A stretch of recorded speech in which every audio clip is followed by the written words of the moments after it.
आप सभी का स्वागत है एक बार फिर हमारी इस बाइबल स्टडी में, जो कि पहला एपिस्टल है यूहन्ना का, यानी यूहन्ना का पहला सुसमाचार, जो कि फर्स्ट जॉन, और उसके आज चौथे अध्याय में जो है हम पहुंच चुके हैं। और एक अध्याय और रह गया है, और उसके बाद हमारा फर्स्ट एपिस्टल जो है वो खत्म हो जाएगा और हम दूसरे एपिस्टल में जो है वो जाएंगे। ये एपिस्टल जो है, विश्वास किया जाता है कि यूहन्ना के जरिए से लिखा गया है।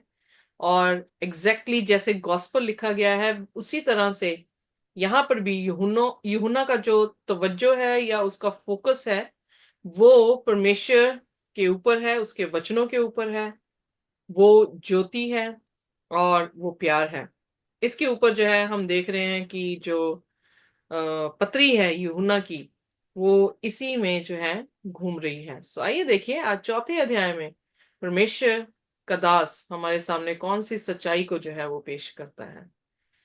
पहला यूहन्ना उसका चौथा अध्याय और उसकी पहली आयत से। हे प्रियो, हर एक आत्मा की प्रतीति ना करो, वरन आत्माओं को परखो कि वह परमेश्वर की ओर से है कि नहीं, क्योंकि बहुत से झूठे भविष्यवक्ता जगत में निकल खड़े हुए हैं। यहाँ पर उसने जो है अब क्या कह दिया है, उसने कहा कि हर आत्मा की प्रतीति ना करो। क्यों ना करो? क्योंकि हर आत्मा ठीक नहीं है, राइट? क्योंकि हर आत्मा में सच्चे लोग भी हैं और झूठे भविष्यद्वक्ता भी हैं। अब उसने जो है जब आत्मा की बात की है, तो यहाँ पर नबियों को जो है वो एक्सप्लेन कर रहा है कि फॉल्स जो प्रॉफिट्स हैं वो दुनिया में निकल चुके हैं। हम हर एक आत्मा पे विश्वास ना करें, बल्कि उनको क्या करना है, टेस्ट करना है कि वो खुदा से हैं या नहीं है।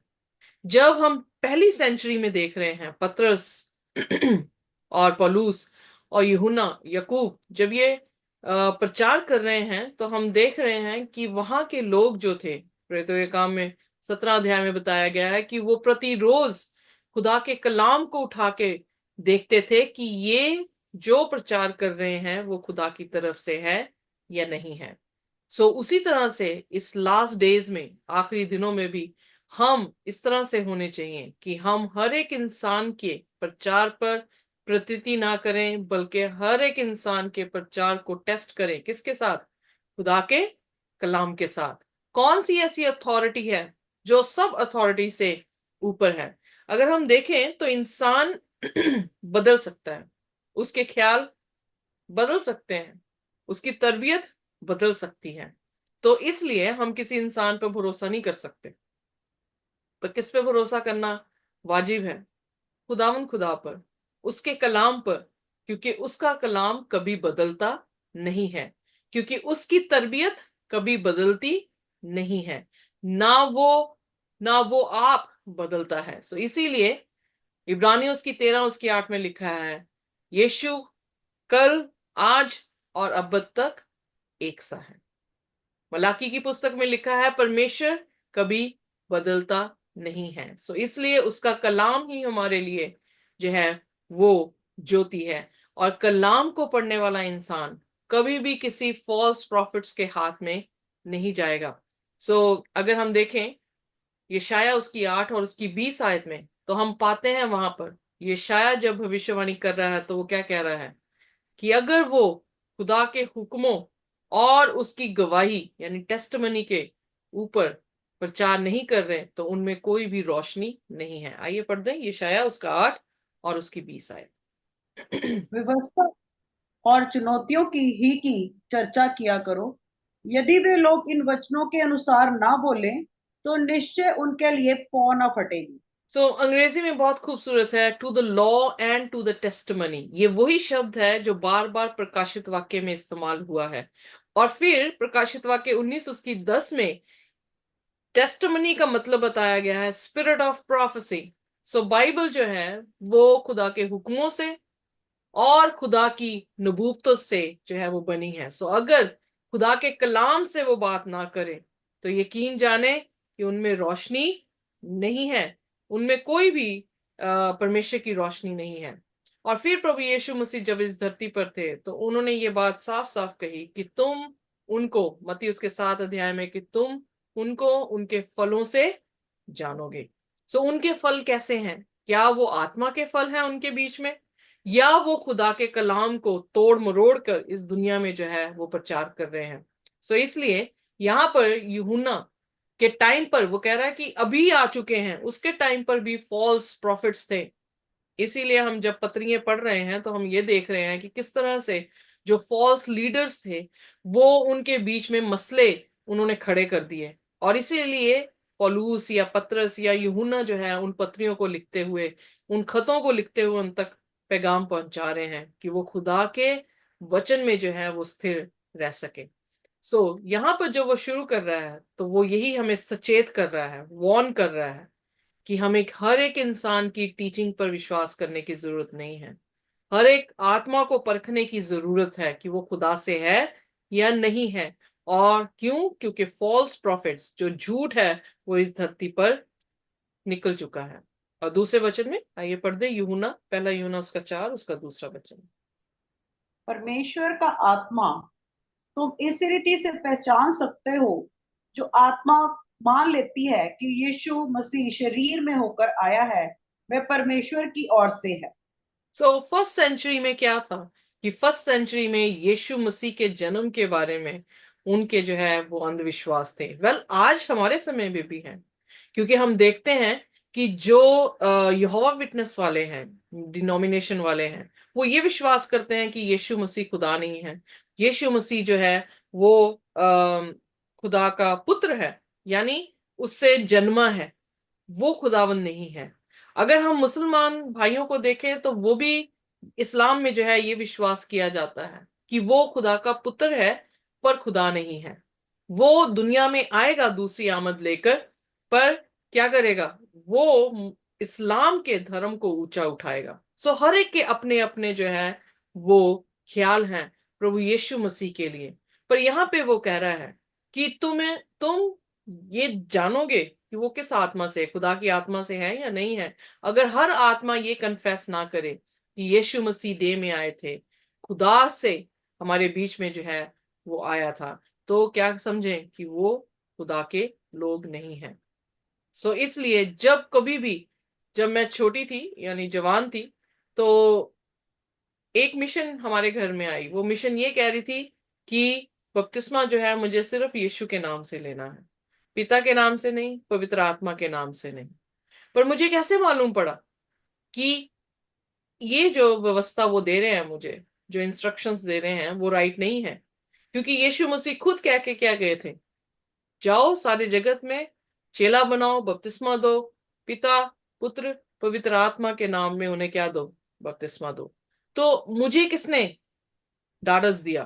किसने दिखाया कि कौन सी चीज जो है वो राइट है? मुझे भी वही खुदा के कलाम से पता लगा कि मुझे पिता, पुत्र, पवित्र आत्मा के नाम से डुबकी का बपतिस्मा लेना है।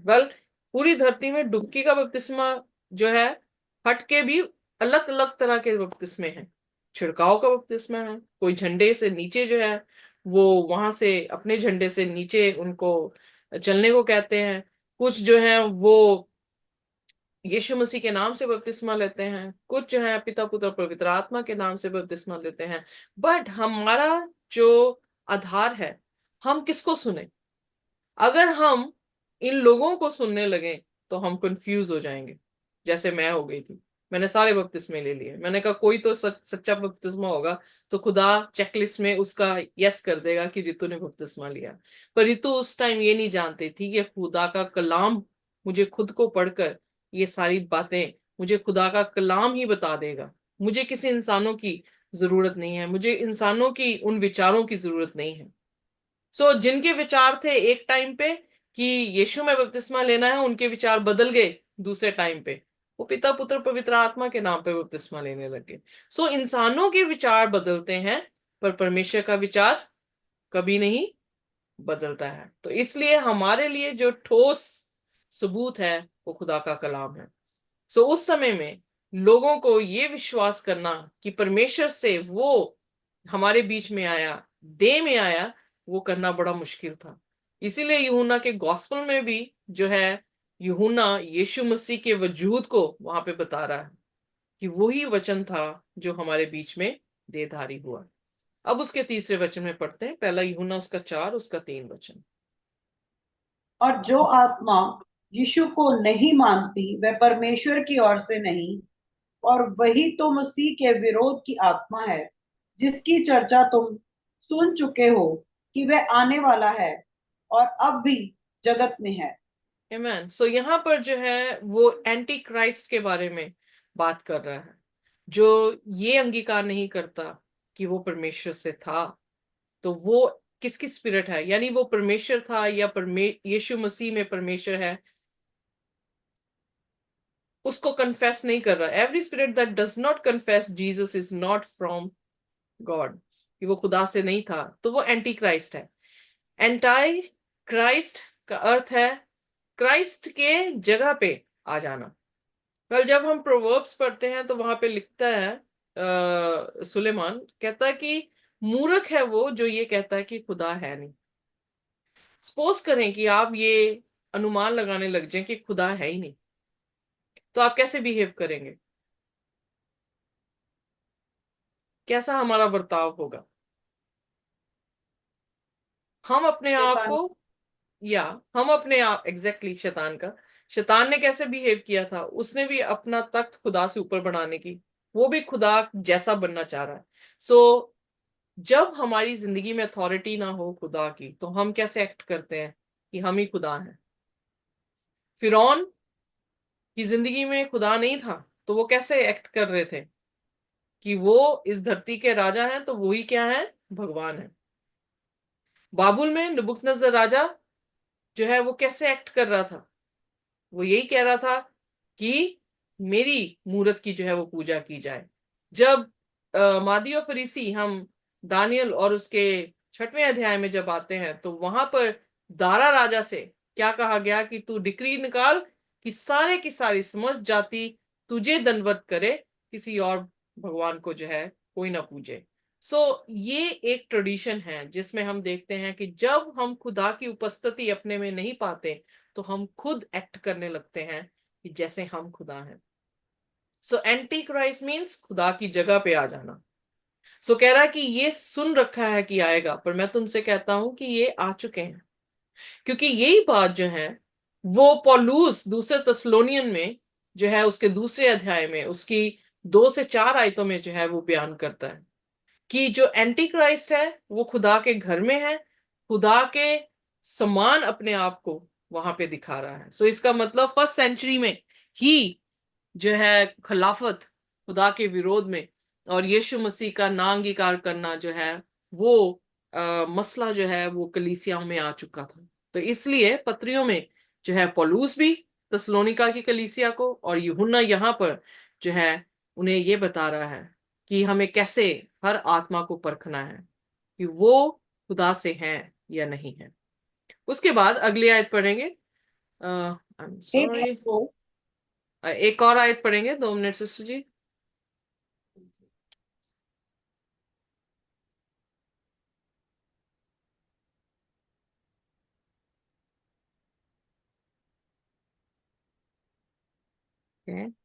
ऑलराइट, चलिए पढ़िए अगला, मुझे भूल गया हे भाइयों, हम्म। तुम परमेश्वर के हो और तुमने उन पर जय पाई है, क्योंकि जो तुम में है वह उससे जो संसार में है बड़ा है। एग्जैक्टली ये शब्द जो था वो पुराने नियम में भी इस्तेमाल हुआ है। दूसरा राजा उसके 6 अध्याय में जब अलीशा को घेर लिया गया और अलीशा का दास परेशान है, अलीशा ने प्रार्थना की कि खुदा मेरे दास की आंखों को खोल, तो उसने क्या देखा, जितनी आर्मी उन्हें घेर के रखी थी उससे बढ़कर जो है खुदा की आर्मी जो है उनको घेर के रखी थी। यू नो सो अलीशा ने प्रेयर किया और उसने कहा mountains are full of horses and chariots of fire all around Elisha. Elisha के आसपास खुदा के वो फायरी चैरियट्स थे जो उसको प्रोटेक्ट कर रहा था। तो यहां पर भी यूहन्ना वही चीज हमें बता रहा है कि हम खुदा से हैं और हमने इन सभी फॉल्स टीचिंग्स पर फतेह हासिल की है, क्योंकि जो हमारे बीच में है वो जो अ, जो संसार में है उससे बढ़कर है। बट वेट अ मिनट, अगर संसार का जो संसार में है वो हमें बड़ा नजर आने लग जाए और यीशु मसीह छोटा नजर आने लग जाए, तो क्या होगा? हम पापी हो जाएंगे, पाप बढ़ जाएगा।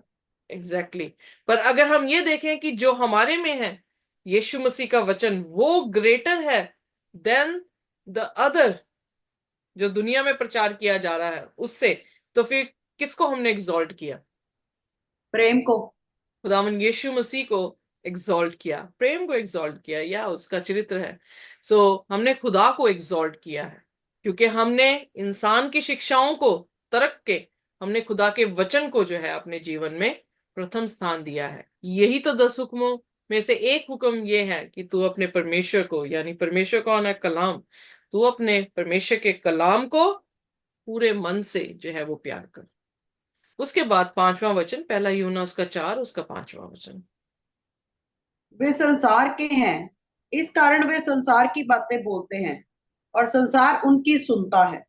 क्या हम कितना क्लियर परमेश्वर है, के कितना क्लियर है यहाँ पर कि वो किसकी बातें बोल रहे हैं? यानी फॉल्स प्रॉफिट संसार, क्या कर रहे हैं? वो संसार की बातें बोल रहे हैं, संसारिक चीजें बोल रहे हैं। और कौन सुन रहा है उन्हें? संसारिक लोग। संसार सुन रहा है। नोआ के टाइम में नूह का प्रचार सुनकर सिर्फ उसका परिवार बचा, पर पूरा संसार क्या सुन रहा था? संसारिक बातें। Exactly exactly. सो इसलिए ये स्वाभाविक जो है वो हमारा भी क्या कहते, सोच है कि हम संसार में अगर हैं, यीशु मसीह हमारे में नहीं है, तो हम मेजॉरिटी को देखते हैं कि मेजॉरिटी कहाँ जा रही है। हम भी भेड़ चाल करते हैं, जहां पे जा रही है सारी भेड़ें उसी तरफ जो है निकल पड़ते हैं। बट जो खुदा की आत्मा से, क्योंकि कल भी हमने सीखा, जो उसके सीड से जो है उत्पन्न हुआ है, वो पाप कर ही नहीं सकता, वो संसार को सुन ही नहीं सकता। तो इसलिए यहां पर वो फिर डिस्टिंग्विश कर रहा है कि जो फॉल्स हैं प्रॉफिट, या फॉल्स लोग हैं जो खुदा को एग्जॉल्ट नहीं कर रहे हैं, खुदा के वचन को जो है वो तवज्जो नहीं दे रहे हैं, खुदा के वचन में अपने आप को नहीं बना रहे हैं, वो किसकी सुनेंगे? संसार की। और उनको कौन सुनेगा? संसार। क्योंकि दोनों एक ही कैटेगरी के लोग हैं, वो भी धर्मी नहीं है, लोग भी धर्मी नहीं है। तो वो क्या कर रहे हैं? एक दूसरे की सुन रहे हैं। पर जो आत्मिक इंसान है, जो सत्य बता रहा है, उसको सुनने के लिए बहुत थोड़े हैं। क्यों? क्योंकि बहुत सारी चीजें तब्दील करनी पड़ती हैं, बहुत सारे कामों को, बहुत सारे घटियों को लेना पड़ता है। और यहाँ पर इंस्टेंट जो है वो मौजे नहीं होते। यहाँ पे आप सिर्फ मौजा एक ही पाएंगे, वो ये कि आपकी जिंदगी ट्रांसफॉर्म हो जाएगी, आप बदल रहे हैं। पर ऐसा नहीं कि ऐसे ऐसे झटझट आपको दुनियावी वेल्थ जो है वो प्रोवाइड कर रहा है। यस, खुदा हमें सारी नेसेसिटी प्रोवाइड करता है, बट हमारी ग्रीड को नहीं, हमारे लालच को नहीं। सो इसलिए वो कह रहा है कि they are from the world, false prophet की बात कर रहा है। जो वो कहते हैं संसार सुनता है। और 6वें वचन में, हम परमेश्वर के हैं, जो परमेश्वर को जानता है वह हमारी सुनता है। मैं सो जो परमेश्वर को हाँ जी, पढ़ दें सिस्टर जी, पढ़ दें। जो परमेश्वर को नहीं जानता वह हमारी नहीं सुनता। इस प्रकार हम सत्य की आत्मा और ब्रह्म की आत्मा को पहचान लेते।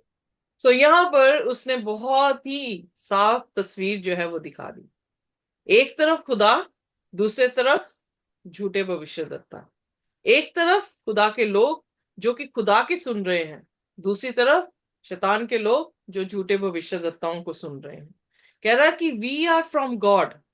अपोस्टल्स को कह रहा है वी, यू नो, अकेला जॉन नहीं, अपोस्टल, सारे अपोस्टल्स जिन्होंने फर्स्ट विटनेस जीसस की है, कह रहे कि हम खुदा की तरफ से तुम्हारे पास आए हैं, और वो ही सुनेंगे जो खुदा से प्रेम करते होंगे, जो खुदा को जानते होंगे। प्रेम भी नहीं, मैं इसको इस तरह से लूं, whoever knows God listen to us. जो खुदा को जानते हैं वो सुनेंगे, and whoever is not from God does not listen to us। जो खुदा की तरफ से है ही नहीं वो सुनेंगे नहीं। For this we know, और कहता है इसी से हम जानेंगे। कैसे परखना है आत्मा को? सत्य को सुनता है कि नहीं, सत्य उसमें बस रहा है कि नहीं, सत्य ने उसे बदला है कि नहीं, इस आत्मा से हम परखते हैं। सो यही एक ऐसी पहचान है जो झूठ को और सच्चाई को क्या कर देगी? अलग कर देगी। आमेन। आमेन। सो उसके बाद 7वां वचन। हे प्रियो, हम आपस में प्रेम रखें, क्योंकि प्रेम ईश्वर से है। जो कोई प्रेम करता है वह परमेश्वर से जन्मा है और परमेश्वर को जानता है। सो यहाँ पर फिर उसने एक और विशेषता जो है उन लोगों की जो मसीह में है उनकी बताई है कि वो क्या करेंगे? एक दूसरे से प्रेम करेंगे। यकीन जानिए, अगर हम एक दूसरे से प्रेम नहीं करते हैं तो खुदा हम में नहीं है। हमारे व्यवहार से, हम किस तरह से अपने भाई या बहनों के साथ व्यवहार करते हैं, हम कैसे उन्हें ट्रीट करवाना चाहते हैं या फील कराना चाहते हैं, ये सारी फीलिंग्स जो हैं वो खुदा की तरफ से नहीं है। खुदा प्रेम है, और जो कोई प्रेम करता है वो खुदा से है, वो उसी में से जन्मा है और वो उसे जानता है। अगर मैं खुदा को जानती हुई इतना कलाम पढ़ने के बाद भी मैं किसी से नफरत कर रही हूं, मैं किसी को नापसंद कर रही हूँ, उसकी चुगली कर रही हूँ, या कह सकते हो उसको, उससे घृणा कर रही हूँ, जलन आ रही है, तो फिर मेरे इतना कलाम पढ़ने का कोई फायदा नहीं है। कोई फायदा? फिर तो कलाम बंद कर देना चाहिए। पहले अपनी जलन पूरी खत्म कर लेनी चाहिए, फिर उसके बाद जब पछतावा हो तो कलाम पकड़े। सो हे, बाइबल जब हमारे अंदर आती है तो वो प्यार लेकर आती है, क्योंकि हम खुदा के प्यार को देखते हैं। वो प्यार इतना भर जाना चाहिए हमारे कप में कि वो उमड़ के दूसरों के लिए निकले। यहां से हम जानेंगे कि कौन अंदर बस रहा है हमारे जीवन में, क्या शैतान या खुदा। सो यहाँ इस आत्मा से हम जो है डिस्टिंग्विश कर लेते हैं कि ये खुदा से है और ये जो है वो शैतान से है। मुखौटा डाल के पब्लिक में हम कैसे बिहेव करते हैं खुदा वो भी जानता है, पर असल में हम क्या है खुदा वो भी जानता है। और ऐसा नहीं कि वो मुखौटा डालेंगे तो हमें उनकी असलियत नहीं पता लगेगी।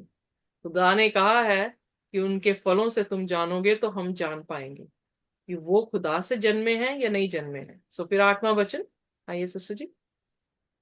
जो प्रेम परमेश्वर हमसे रखता है वह इससे प्रकट हुआ कि परमेश्वर ने अपने इकलौते पुत्र को जगत में भेजा है कि हम उसके द्वारा जीवन पाएं।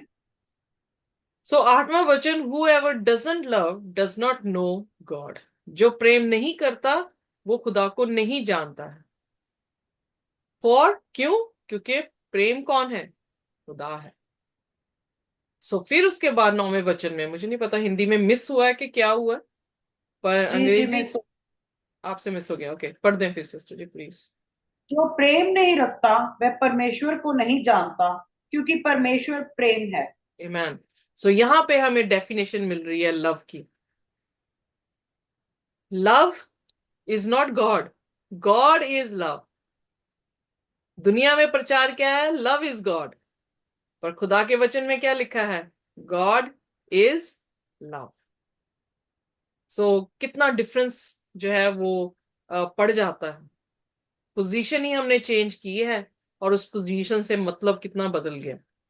तो जब हम खुदा के वचन को देखते हैं तो हमें डेफिनेशन बिल्कुल एग्जैक्ट पता लगती है कि खुदा लव है। वो जो लव इज गॉड कह रहे हैं वो जिस्मानी लव है।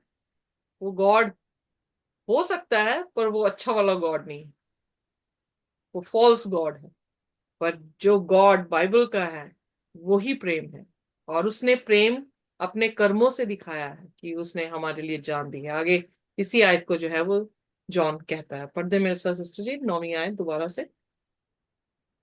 जो प्रेम परमेश्वर हमसे रखता है वह इससे प्रकट हुआ कि परमेश्वर ने अपना इकलौता पुत्र को जगत में भेजा है कि वह उसके द्वारा जीवन पाए। सो खुदा का जो प्यार है, गॉड इज लव, तो वो रिवील हुआ है कैसे, कि उसने अपनी जान, अपना बेटा ही हमारे लिए दे दिया, ताकि हम उसके वसीले से जिंदगी पा सके। कौन सा ऐसा प्यार है दुनियावी, कौन से ऐसे आदमी का प्यार है इस दुनिया में, कौन सी ऐसी औरत का प्यार है इस दुनिया में जो अपनी जान दे देगी हमारे लिए, या जान दे देगा हमारे लिए। सो वो लव जो है, जो जिस्मानी लव है, वो खुदा नहीं हो सकता। खुदा प्रेम है, क्योंकि उसने रिवील किया है अपना प्रेम कैसे, कि उसने हमारी जिंदगी को बचाया है, उसने अपनी जान देकर हमें बचाया है। तो फिर 10वें वचन में, प्रेम इससे नहीं कि हमने परमेश्वर से प्रेम किया, पर इसमें है कि उसने हमसे प्रेम किया और हमारे पापों को प्रायश्चित के लिए अपने पुत्र को भेजा। सो कितना बड़ा प्रेम जो है उसने हमसे किया है। हमारा प्रेम उसके समान कुछ भी नहीं है। अगर हम केयर कंपेयर करें अपने प्रेम को खुदा के प्रेम से, तो हमारा कहीं पर भी मैच है, कहीं पर भी हम पैरेलल हैं नहीं। नहीं। इसलिए गॉड इज लव। इवन कि हम पलट के उसे प्यार कर रहे हैं, पर फिर भी हमारा प्यार मुकम्मल नहीं है। हम फिर भी उसे धोखा देते हैं, फिर भी हम उसे छोड़ देते हैं, फिर भी हम वही काम कर रहे हैं जो खुदा कह रहा है कि मत करो, मत मरो। पर हम फिर वही काम कर रहे हैं ताकि हम मौत की तरफ जो है वो जा सके। बट खुदा का प्यार हमारे प्यार से कितना ऊंचा है। उसने अपनी जान, अपना इकलौता पुत्र दे दिया हमारे पापों की कफारे के लिए। और इसलिए हमें उसे प्यार करना, हमें उससे प्यार करने को यू नो दिल करता है, ये सोच के कि उसने हमसे कितना प्यार किया। और फिर उसके बाद 11वें वचन में, हे प्रियो, जब परमेश्वर ने हमसे ऐसा प्रेम किया तो हमको भी आपस में प्रेम रखना चाहिए। सो अगर पलट कर आपको कुछ करने को कहा है खुदा ने, तो वो यही कहा है कि अपने भाई से अपने जैसा प्रेम कर। खुदा ने आपसे प्रेम किया, तो हम खुदा से प्रेम कर रहे हैं क्योंकि उसने हमसे प्रेम किया। पर वो प्रेम आगे बांटने को कह रहा है। तो अगर वो आगे नहीं बट रहा, तो हमने क्या कर दिया है, उसके प्रेम को ढांप दिया, खत्म कर दिया। उसका प्रेम जब हमारे पे फॉल होता है, तो वो आगे लोगों पे जो है वो लोगों के लिए जाता है। सो बी केयरफुल। खुदा प्रेम है, हम उसके साथ प्रेम करते हैं, तो उसी का आदेश है कि हम एक दूसरे से भी प्रेम करें। और फिर 12वें वचन में, परमेश्वर को कभी किसी ने नहीं देखा। यदि हम आपस में प्रेम रखें तो परमेश्वर हम में बना रहता है और उसका प्रेम हम में सिद्ध हो गया। आमीन। सो क्या क्या यहाँ पे कहने की कोशिश कर रहा है, किसने खुदा को देखा? पर जब मैं प्रेम से आपसे बात करती हूँ, तो आप मुझ में क्या देखते हैं? खुदा के प्यार को सिद्ध होते हुए देखते हैं। राइट। यस। तो वो प्यार ही तो है जो दूसरों को अपनी ओर खींचेगा। यीशु मसीह की क्रूस क्यों खींचती है हम सबको? क्योंकि वो क्रूस में प्रेम ही तो है, और प्रेम के कारण तो सताया गया है। और अगर हम सताए जाते हैं, किसी भी मिसट्रीट कर किए जाते हैं, तो उसका उसका मतलब क्या है?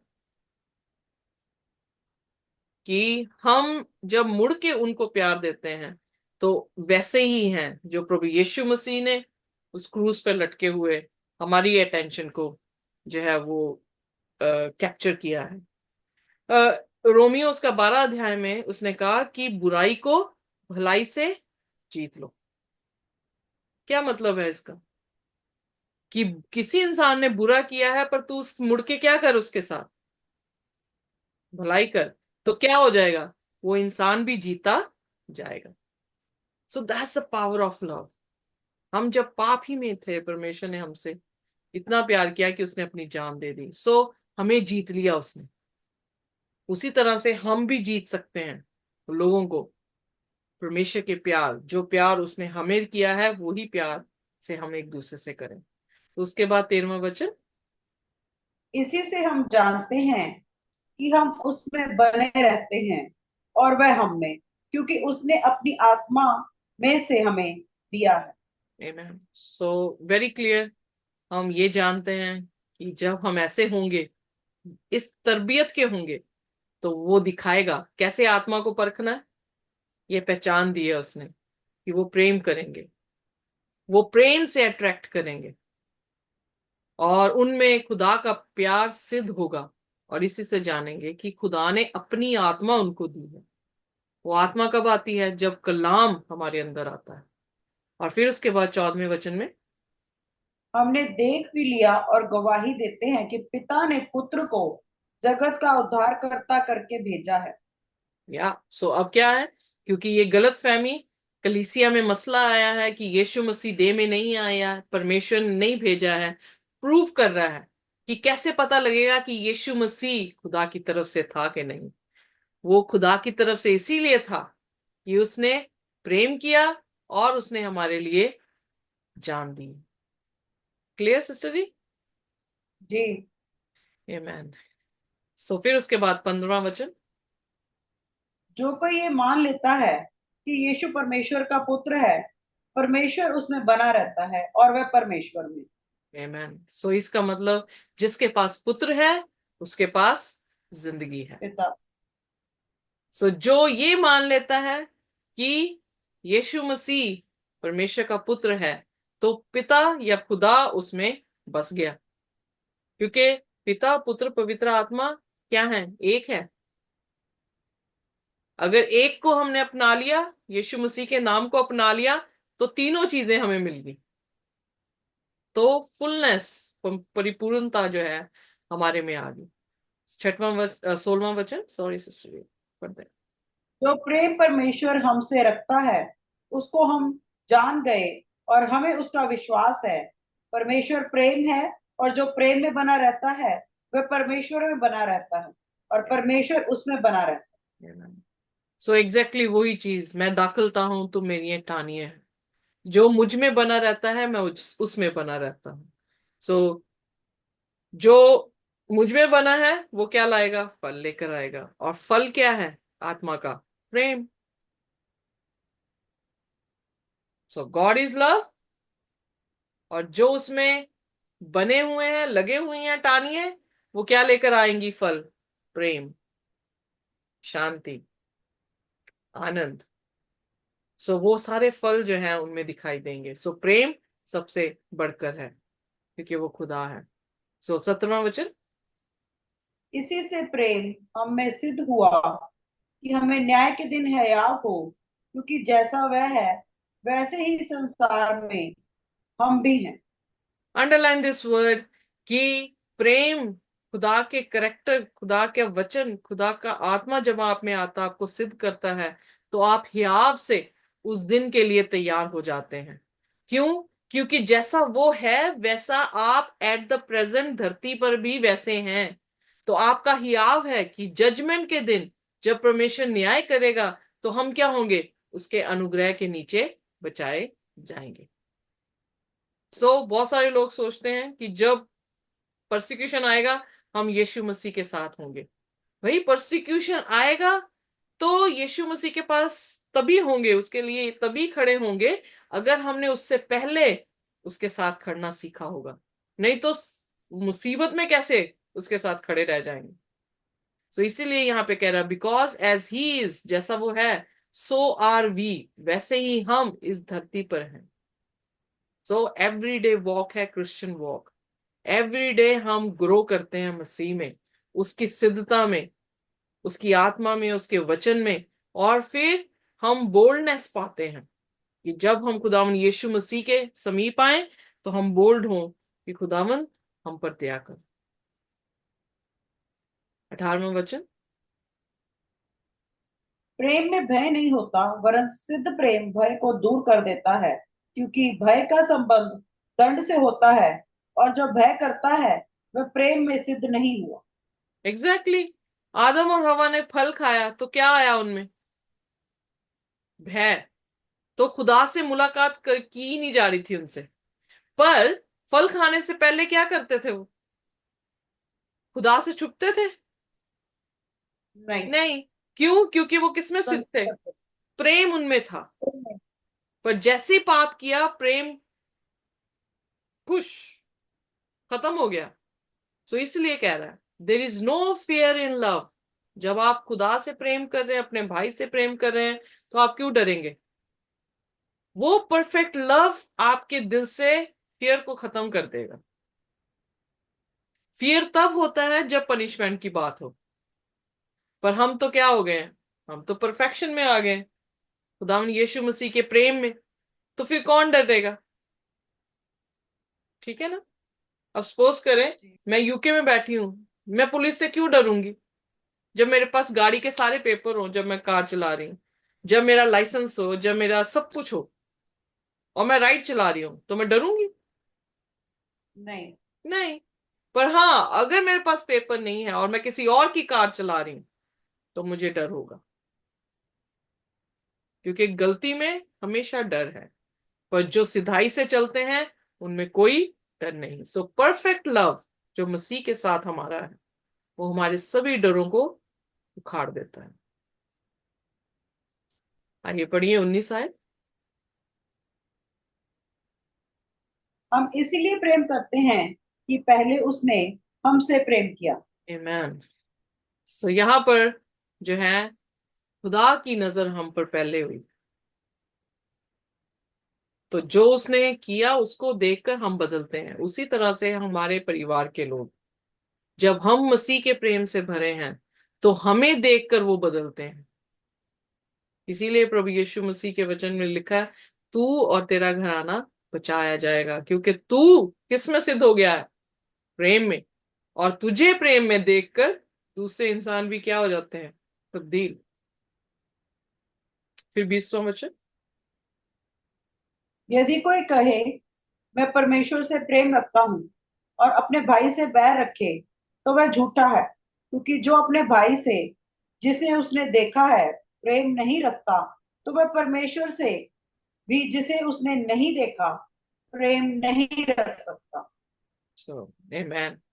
यहां पर उसने जो है, वो बिल्कुल क्या कर दिया, स्प्लिट कर दिया दो कैटेगरीज को। एक वो जो खुदा से प्रेम करते हैं, वो अपने भाई बहन से प्रेम करेंगे। एक वो जो खुदा से प्रेम नहीं करते, वो नफरत करेंगे। क्योंकि जिन्होंने खुदा को देखा ही नहीं है, उसको कैसे प्यार कर सकते हैं? जबकि देखे हुए इंसान को हम प्यार नहीं कर पा रहे। सो those who say I love God and hate their brother and sister are liars. We do not love brother or sister whom they have seen, cannot love God whom they have not seen. Sister ji, there is one verse Mm-hmm. जो ये चीज बताती है. Can I read that verse? Yeah, why not? Thank you. Yeah. In James याकूब 4:11 में लिखा है, हे भाइयों, एक दूसरे की बदनामी ना करो. जो अपने भाई की बदनामी करता है या भाई पर दोष लगाता है, वो व्यवस्था की बदनामी करता है और व्यवस्था पर दोष लगाता है. और यदि तू व्यवस्था पर दोष लगाता है, तो तू व्यवस्था पर चलने वाला नहीं, पर उस पर हाकिम ठहरा. Mm-hmm. Okay. थोड़ा सा कंसेप्ट डिफरेंट है, बट यस, ये भी बात सही है कि हम वहां पर भी, याकूब जो है यही कह रहा है कि हम अपने भाइयों से क्या करें? प्रेम करें। राइट, कोई दोष ना लगाए, प्रेम करें। जहां पर प्रेम है, पहला कुरिन्थियन उसकी 13 में, तो वो सारे पाप ढांप लेता है। यही कहा ना, पहला कुरिन्थियन उसके 13 अध्याय में, प्रेम क्या करता है? सब पापों को ढांप लेता है। Multitude of sins. Yeah. हाँ जी, तो फिर वो दोष कैसे लगाएगा? इसलिए प्रेम होना जो है वो बहुत जरूरी है, क्योंकि प्रेम कितनी चीजें कर रहा है। आप अपने भाई पर दोष नहीं लगा रहे, आप अपने भाई के जो है वो पापों को क्षमा कर रहे हैं, आप ऐसी तरबियत दिखा रहे हैं उसको कि वो ही पलट कर जिंदगी अपनी जो है वो बदल देगा, क्योंकि उसने वही प्रेम, मसीह का प्रेम आपके बीच में देख लिया।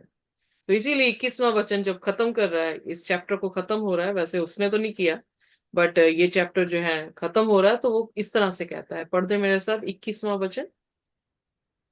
उससे हमें यह आज्ञा मिली है कि जो कोई परमेश्वर से प्रेम रखता है वे अपने भाई से भी प्रेम रखे।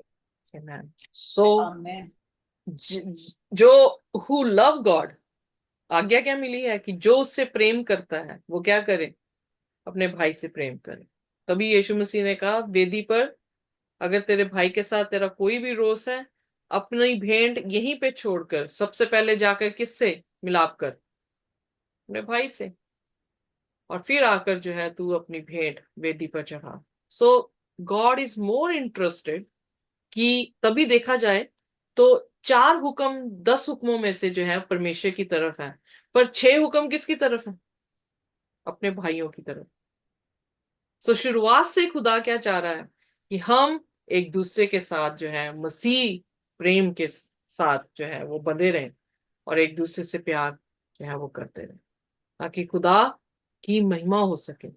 यही कहा था ना यीशु मसीह ने कि तुम्हारे भले काम देखकर मेरे पिता की जो आसमान में है उसकी क्या हो? महिमा हो। महिमा। सो इसीलिए वो प्रेम हमारी तरबियत में होगा तो हम शांति में होंगे, कोई लड़ाई नहीं होगी, हम आनंद में होंगे, हम जेंटल हैं, फेथफुल होंगे, सेल्फ कंट्रोल में होंगे।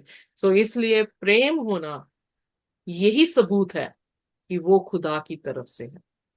मौजे का यहाँ पे कोई सबूत नहीं दिया गया, प्रोफेसी करने वालों का कोई सबूत नहीं दिया गया।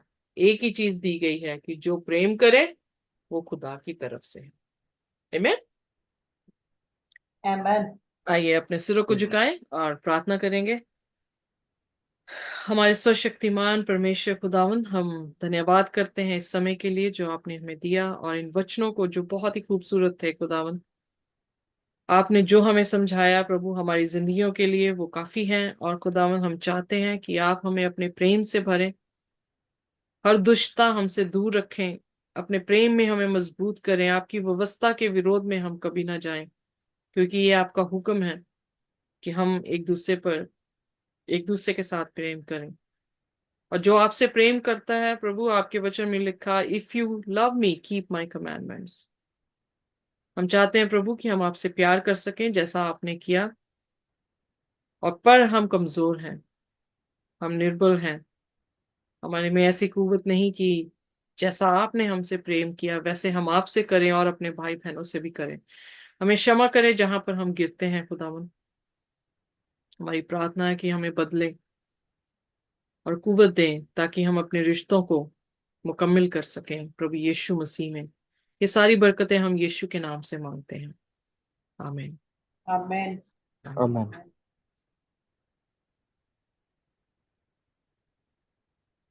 खुदा की शांति और इत्मीनान हमारे साथ इसी तरह से बने रहे। आमीन। आमेन।